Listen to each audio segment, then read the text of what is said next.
वह अपने भाई को बहुत समझाता है कि किसी का गुलाम बनकर जीना एक जिल्लत भरी जिंदगी जीना है। जब तक आदमी किसी के अधीन रहता है तब तक वह कुछ नहीं कर पाता, पर उसका भाई मानने को तैयार नहीं होता है। एक दिन उसके साथ जो हुआ आप सब सुनकर हैरान रह जाएंगे। आगे इस कहानी को हम आप सबको विस्तार से बताएंगे।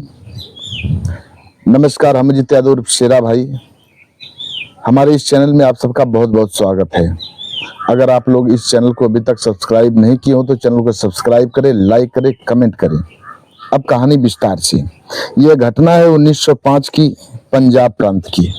यहीं के रहने वाले सुखविंदर सिंह और इनकी पत्नी का नाम बिंदु कौर था। सुखविंदर सिंह के दो बेटे थे। बड़े बेटे का नाम रविंदर सिंह और छोटे बेटे का नाम समर सिंह। बड़ा बेटा पढ़ने लिखने में बड़ा ही तेज था और छोटा बेटा कुश्ती का बड़ा ही शौकीन था। छोटा बेटा एक नंबर की कुश्ती लड़ता था। दोनों धीरे धीरे बड़े होते हैं। पिता सुखविंदर सिंह अपने बड़े बेटे की शादी कर देते हैं, अर्थात रविंदर सिंह की शादी कर देते हैं। रविंदर सिंह की पत्नी का नाम तारा कौर होता है। अब तारा कौर घर में खाना बनाती हैं। रविंदर सिंह खेती बाड़ी का पूरा काम अपने कंधे पर ले लेते हैं। माता पिता तथा छोटा भाई सभी लोग बड़े हर्षोल्लास से अपने घर परिवार में रहते हैं। अब धीरे धीरे कुछ समय व्यतीत हुआ कि माता पिता स्वर्गवासी हो जाते हैं। माता पिता कुछ दिनों के बाद मर जाते हैं।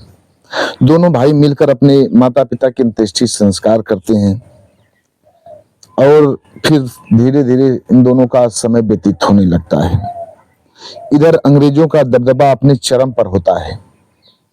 धीरे धीरे रविंदर सिंह की पकड़ अंग्रेजों से हो जाती है। बड़े भाई रविंदर सिंह की पकड़ अंग्रेजों से हो जाती है। रविंदर सिंह अब अंग्रेजों का मुखबिर बन जाता है।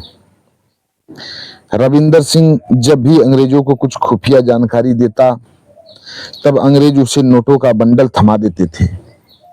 रविंदर सिंह का मन पैसा पाकर बाढ़ पर होने लगा। वह बहुत ही प्रसन्न रहने लगा। वह तरह तरह की जानकारियां अंग्रेजों को दिया करता था और पैसा लेता था। एक दिन रविंदर पैसा लेकर घर पर आ रहा था। तभी उसकी इस बात की खबर उसके छोटे भाई समर सिंह को मिलती है। समर सिंह अखाड़े से घर पर आ जाता है। अब समर सिंह द्वार पर ही एक चारपाई पर बैठकर अपने भाई रविंदर सिंह का इंतजार करने लगता है। इतने में रविंदर सिंह द्वार पर आ जाता है। तभी समर सिंह अपने भाई रविंदर सिंह से पूछ पड़ता है कि भैया कहाँ से आ रहे हो। रविंदर सिंह कहता है कहीं से नहीं, बस बाजार गया था, वहीं से आ रहा हूं।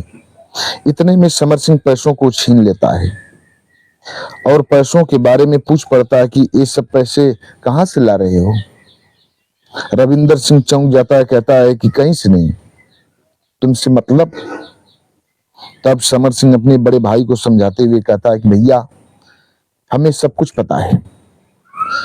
मैं आपको एक बात बताना चाहता हूं कि किसी की चापलूसी करके पैसा कमाना बहुत ही बुरी बात होती है और अंग्रेजों से मुखबिरी करके पैसा कमाना यह तो देशद्रोहियों का काम है।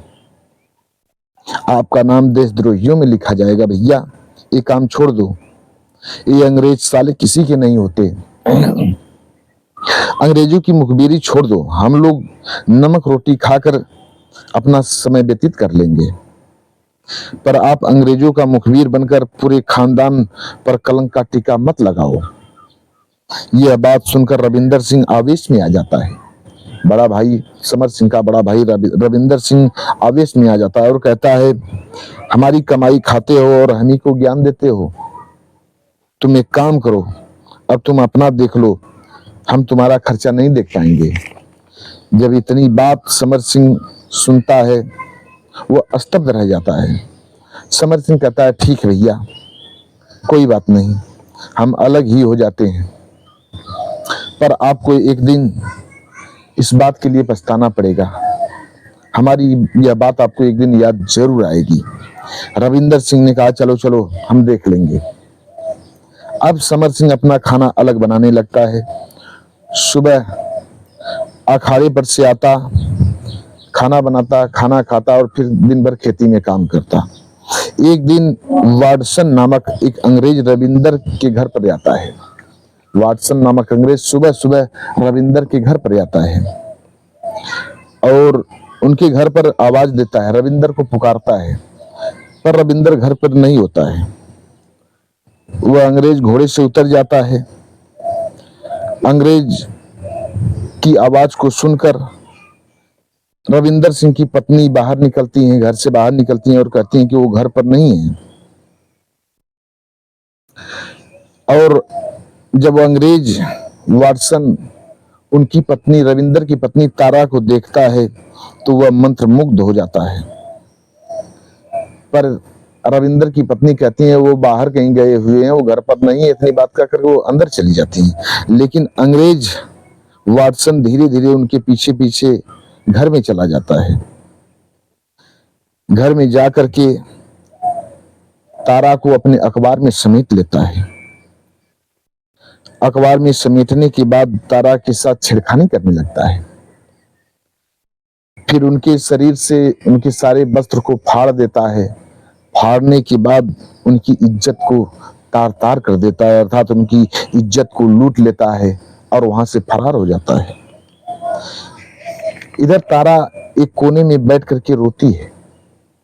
इतने में समर सिंह घर पर आ जाते हैं। अखाड़े से समर सिंह सुबह सुबह घर पर आ जाते हैं। जब उनकी नजर अपनी भाभी पर पड़ती है, उनकी भाभी एक कोने में बैठ करके रोती हैं।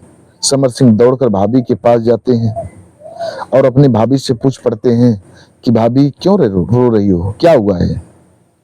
तारा रो रो करके सारी बात समर सिंह से बताती हैं। समर सिंह सुनकर अवाक रह जाते हैं। समर सिंह का खून खौलने लगता है। समर सिंह तुरंत अपने घर में रखी हुई एक तलवार को उठा लेते हैं। तलवार को उठाकर उस अंग्रेज को मारने के लिए चल देते हैं। इतने में रविंदर सिंह भी घर पर आ जाते हैं। जब रविंदर सिंह को इस सारी बातों का पता चलता है, रविंदर सिंह फूट फूट कर रोने लगते हैं कि हमारा भाई समर ठीक ही कह रहा था, पर हमने उसकी एक नहीं सुनी। ये साले अंग्रेज किसी के नहीं होते हैं। इधर रोते हुए रविंदर अपने भाई के साथ एक तलवार लेकर वो भी निकल पड़ते हैं। रविंदर भी अपने घर से एक तलवार को उठाते हैं और वो भी अपने भाई के साथ समर सिंह के साथ चल देते हैं। देखते ही देखते दोनों भाई वाटसन के बंगले पर पहुंच जाते हैं। जहां वाटसन रहता है उस बंगले पर पहुंच जाते हैं। समर सिंह वाटसन के कमरे में घुस जाता है और वाटसन की गर्दन को पकड़कर बाहर खींच लाते हैं। दोनों भाई पारी पारा तलवार से वाटसन के कई टुकड़े कर देते हैं, काट डालते हैं बोटी बोटी। इतने में अंग्रेजी पलटन दोनों भाइयों को गिरफ्तार कर लेती है। अंग्रेजी हुकूमत दोनों भाइयों को फांसी की सजा सुना देती है। गांव के चौराहे पर ले जाकर दोनों भाइयों को फांसी पर लटका देते हैं। इससे पहले रविंदर सिंह रोते हुए अपने भाई समर सिंह से क्षमा याचना करते हैं। कहते हैं भैया आज हमारे ही चलते तुम्हें फांसी पर झूलना पड़ रहा है, मुझे माफ कर देना भैया। समर सिंह रोते हुए कहते हैं भैया कोई बात नहीं, सबसे बड़ी बात तो यह है कि आज आखिरी समय में आप हमारे साथ हैं और हमारे ही साथ अंतिम यात्रा के लिए चल रहे हैं। ये सबसे बड़ी बात है, हमें अब कोई अफसोस नहीं है। पर एक चीज तो आपको याद ही होगा कि हमने आपसे पहले ही कहा था कि ये अंग्रेज किसी के नहीं होते, पर आपने हमारी बातों पर ध्यान नहीं दिया। आज ये सामने दिख रहा है। रविंदर रोते हैं, कहते हैं हाँ भैया हम देख रहे हैं, मुझे क्षमा कर देना भैया। दोनों भाई रोते हैं। फिर दोनों भाई इनकलाब जिंदाबाद बोल करके फांसी पर झूल जाते हैं। देखते ही देखते दोनों भाई स्वर्गवासी हो जाते हैं। बस आज की कहानी इतने तक। मिलते हैं अगले वीडियो में किसी एक नई कहानी के साथ। तब तक के लिए नमस्कार।